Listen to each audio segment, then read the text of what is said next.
ఒట్టి గొర్రకే అనుకున్నావు కదమ్మా. నువ్వు ఒక్క వారం రోజులు తనతో ఉంటే రోజుకు కొత్త ట్రిక్ చూపిస్తుంది మీ అత్తయ్య నీకు. నా పెళ్ళైన 3వ రోజే గుండెకి చచ్చేవాడిని. ఓ రోజు రాత్రి వచ్చి ఎదురుగా నిలబడింది. కళ్ళు తెరిచి చూసి నీలాగే కేక పెట్టా. అప్పుడు చెప్పాడు మా మామ తనకి నిద్రలో లేచి నడిచే అలవాటు ఉందని. Stop it Ranga. ఒకసారి మమ్మీ నడుచుకుంటూ బస్ స్టాప్ దాకా వెళ్ళిపోయింది. వెళ్ళి తీసుకొచ్చాం తెలుసా. చాలా డేంజర్ కదత్తయ్య, నిద్రలో కింద పడితే. పడుతుందమ్మా. విచిత్రం ఏమిటంటే ఎక్కడ పడితే అక్కడే నిద్రపోతుంది. కొన్నిసార్లు మా కార్ పార్కింగ్ లో కార్ల మధ్య సెటిల్ అవుతుంది. నేను వెళ్ళి తుప్పటి కప్పొస్తా. Ranga stop it. సర్లే పద, టైం అవుతుంది.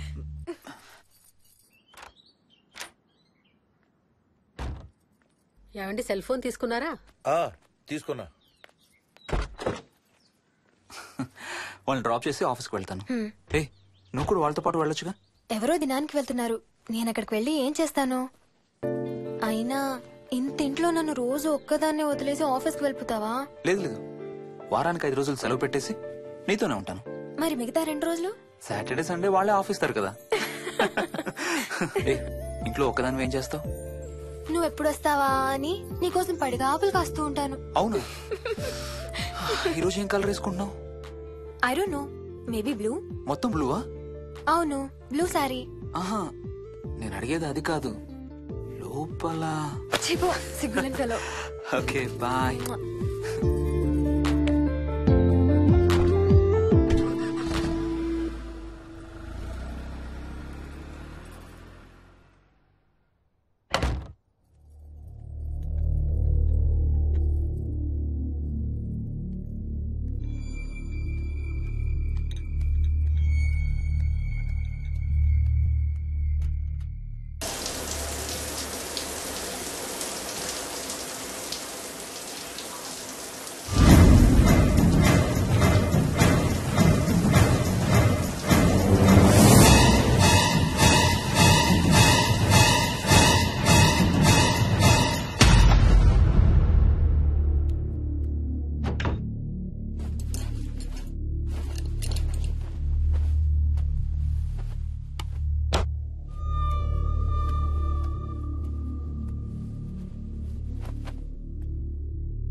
ఇది స్ప్రే చేస్తే నొప్పి తగ్గిపోతుంది అత్తయ్య. పోనీ టికెట్స్ క్యాన్సిల్ చేస్తానమ్మా, కొంచెం నొప్పి తగ్గాక 2 రోజులు ఆగే వెళ్తురు గానీ. మా టికెట్ల సంగతి సరేరా, మీవి ఇంటర్నేషనల్ టికెట్స్. లాస్ట్ మినిట్ లో క్యాన్సిల్ అంటే బోల్డ్ అంత పోతుంది. మీ అమ్మ సంగతి నాకు వదిలే, ఇంటికి తీసుకెళ్లి నేను చూసుకుంటాగా. నానా. మొలిగిన చాలు గానీ ట్రైన్ టైం అవుతుంది. లేవే లే. Stop it, Ranga. లే. Ranga, stop it. అసలు నువ్వు రాత్రిపూట నడవకుండా మంచానికి గొలుసులేసి కట్టేయాలి. Stop it. పగలబండి కాబట్టి సరిపోయింది. అదే ఏ రాత్రి ట్రైన్ అయితే బెర్త దిగి ఎటో పోయేదానివి. ఏ తలుపో తీసుంటే గోవిందా గోవిందా. Stop it Ranga. అబ్బా నువ్వు ఊరుకోనన్నా, అసలే అమ్మ నొప్పితో బాధపడుతుంటే. బాయ్ మోహిని, అక్కడ ఫ్లైట్ దిగాక ఫోన్ చెయ్యమ్మా. అలాగే అత్తయ్య. బుచ్చయ్య అయ్యా. వస్తాం. మా వాళ్ళని జాగ్రత్తగా చూసుకో. సరే అయ్యా. యాదమ్మా వస్తాం. అలాగేనయ్యా. బాయ్ మోహిని. బాయ్ మావయ్య, happy journey. Bye. Thank you అమ్మా. Hyderabad to Paris 10 hours journey. First class seats beds లా ఉంటాయి. ఆలోచించు మరి. అసలు ఆ క్షణం గురించి నేను ఆలోచించని క్షణమే లేదు. ఆ బెడ్స్ లాంటి సీట్స్ మీద నువ్వు నేను, అబ్బా తలుచుకుంటే నా ఒళ్ళంతా వేడెక్కిపోతుంది. ఏంటేంటి? మ్మ్. కావాలంటే ఒక్కసారి టచ్ చేసి చూడు. ఏ ఇప్పుడా? మ్మ్. ఇప్పుడే. టచ్ తో ఆగలేనేమో. అయితే మానే.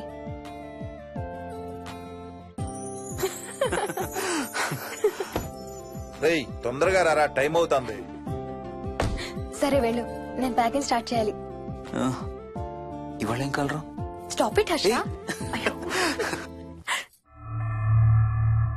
రోజు పొద్దున్న ఏం తింటావు? ఇడ్లీ. రోజు ఇడ్లీనా? ఇంకేం తినవా? అవును డాక్టర్, ఎప్పుడు ఇడ్లీయే కావాలంటాడు. అప్పుడప్పుడు కాన్ఫ్లెక్స్ తింటాడు. ఇటు తిరగమ్మా. రోజు పాలు తాగుతావా? పాలంటే నాకు ఇష్టం లేదు. పెరుగన్నా తింటావా? పెరుగు కూడా నాకు ఇష్టం లేదు. అయితే ఏమిష్టం నీకు? చాక్లెట్స్. ఆ, ఇదిగో తీసుకో. ఇంకోటి ఇస్తారా అంకుల్? మా తాతయ్య కూడా ఇవ్వాలి. అవునవును మర్చిపోయాను. ఇదిగో. Thank you. ఇంతకీ మీ తాతయ్య ఎక్కడున్నారు? బయటే కూర్చున్నారు. సరే అయితే వెళ్ళి మీ తాతయ్యతో ఆడుకో. సార్. Thank you. మీకు మీ బాబు గురించి చెప్పే ముందు నేను ఈ మధ్య డీల్ చేసిన ఒక కేసు గురించి మీకు చెప్పాలి. ఈ అమ్మాయి పేరు కల్పన. ఇప్పుడు 18 ఏళ్లు. తనకు 10 ఏళ్ల వయసులో నా దగ్గరికి తీసుకొచ్చారు. రాయడానికి చదవడానికి బాగా ఇబ్బంది పడేది. 10th స్టాండర్డ్ 3 సార్లు అన్ని సబ్జెక్ట్స్ లో ఫెయిల్ అయింది. తనకి చదువు రాదనే డిప్రెషన్ తో ఆత్మహత్య కూడా ట్రై చేసింది. అలాంటి అమ్మాయి సడన్ గా ఒక రోజు పుస్తకాలు తీసుకుని రూమ్ లోకి వెళ్లి గంటలు గంటలు చదవడం స్టార్ట్ చేసింది. 10th స్టాండర్డ్ 96% తో పాస్ అయింది. ఎలాగమ్మా అని అడిగితే వాళ్ళ నాన్నగారు రోజు వచ్చి చదువు చెప్పి హెల్ప్ చేశారంది. నిజానికి ఈ అమ్మాయి నాన్నగారు తను పుట్టకముందే చనిపోయారు. చదువు దారిలో పడ్డాక కల్పనకి వాళ్ళ నాన్నగారు కనబడ్డం మానేశారు. ఈ కేస్ గురించి మాకు చెప్తాను. ఇది కల్పన చిన్నప్పుడు తీసిన ఎక్స్రే. ఇది వికీ ఎక్స్రే. ఈ రెండిట్లోనూ ఈ చిన్న బ్లాక్ స్పాట్ చూసారా? దీన్ని యాంటీరియర్ ఫాంటనల్ అంటారు. పుట్టుకతో చిన్నపిల్లలందరికీ తల మీద ఉండే మెతక భాగం 2 ఏళ్లకి 98% దాకా క్లోజ్ అయి ఒక 6 ఏళ్లకి కంప్లీట్ గా గట్టిపడిపోతుంది. కానీ విక్కీకి 7 ఏళ్లు వచ్చినా ఇది ఇంకా క్లోజ్ అవ్వలేదు. వేల సంవత్సరాలుగా హిందువులు బౌద్ధులు ఈ మెతక భాగం కింద సహస్రార చక్రం ఉంటుందని నమ్ముతారు. బాడీలో ఉండే అన్ని చక్రాలలో మానసిక ఎదుగుదలకు కావలసిన అతి ముఖ్యమైన చక్రం. ఈ చక్రాన్ని ఒక స్పిరిచువల్ గేట్వే అని కూడా అంటారు. మెడికల్ సైన్స్ కూడా దీన్ని యాక్సెప్ట్ చేసింది. సైన్స్ చెప్పేదాన్ని వేదాంతం చెప్పేదాన్ని కలిపి సింపుల్ గా చెప్పాలంటే పసిపిల్లలకు కొంత ఏజ్ వచ్చే వరకు మనకు కనబడని అంతుపట్టని ఆత్మల ప్రపంచంతో ఒక ఆధ్యాత్మిక అదే ఒక స్పిరిచువల్ కనెక్షన్ ఉంటుంది. అంటే వాళ్ళకి ఆత్మలు కనపడతాయా? వాళ్ళకి ఆత్మలు కనబడొచ్చు, వాళ్ళు ఆత్మలతో మాట్లాడొచ్చు, ఆత్మలు చెప్పే వినొచ్చు. కల్పనకి ఎప్పుడైతే గట్టిపడిందో తనకి వాళ్ళ నాన్నగారు కనబడ్డం మానేశారు. విక్కీ విషయంలో కూడా అలాగే జరగచ్చు అనుకుంటున్నాను. వావ్, ఏంటి నమ్మలేకపోతున్నారా? సబ్జెక్ట్ చాలా హెవీగా ఉంది. Sorry, no offence. కొంచెం నమ్మలేనట్టుగానే ఉంది సార్. మనకు అర్థం కాని చాలా విషయాలు కొంచెం నమ్మలేనట్టుగానే ఉంటాయి. దయ్యాలను చూసినప్పుడు కుక్కలు మురుగుతాయంటారు. సునామీలు భూకంపాలు వచ్చేటప్పుడు జంతువులకి పక్షులకి ముందే తెలుస్తాయంటారు. వాటికి మనకు తెలియని ఏదో సెన్స్ ఉంది. అలాగే చిన్నపిల్లలకు కూడా వాళ్ల ప్రపంచం గురించి మనకు చాలా తక్కువ తెలుసు. కొన్ని బ్లైండ్ గా నమ్మాలంతే.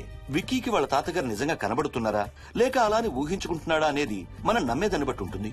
అదే నిజమైతే వాళ్ళ తాతగారు తన కోసం ఎందుకు వచ్చారో ఏదో ఒక రోజు విక్కీయే మనకు చెప్తాడు. ఒకవేళ విక్కీ వాళ్ళ తాతగారిని ఇమాజిన్ చేసుకుంటుంటే చేసుకోనివ్వండి, ఇట్స్ హెల్దీ. తనకి పాలు పెరుగు ఇష్టం లేదు కాబట్టి కాల్షియం సప్లిమెంట్ ఏదైనా ఇవ్వండి. ఇది త్వరగా గట్టిపట్టడానికి హెల్ప్ అవుతుంది. మోస్ట్ ఇంపార్టెంట్లీ మీ అబ్బాయికి బాగా దగ్గర అవడానికి ట్రై చేయండి. తనతో హోంవర్క్ చేయించండి, ఆడుకోండి, బయటికి వెళ్ళండి, రోజుకు ఒక్కసారైనా కలిసి భోజనం చేయండి. విక్కీలో చాలా మార్పు చూస్తారు. చాలా బాగుంది, తీసుకో. అయితే నేను తినేస్తా. వికీ దా.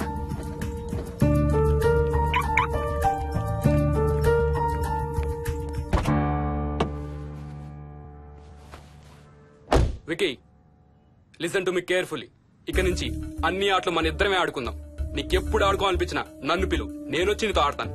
తాతతో గాని రాజుతో గాని ఆడుకోవటం మానేయాలి, అర్థమైందా? తాత అంటే నాకు చాలా ఇష్టం డాడీ. తాత చచ్చిపోయాడు, ఈ లోకంలో లేడు. నువ్వు పుట్టక ముందే చచ్చిపోయాడు, అర్థమైందా?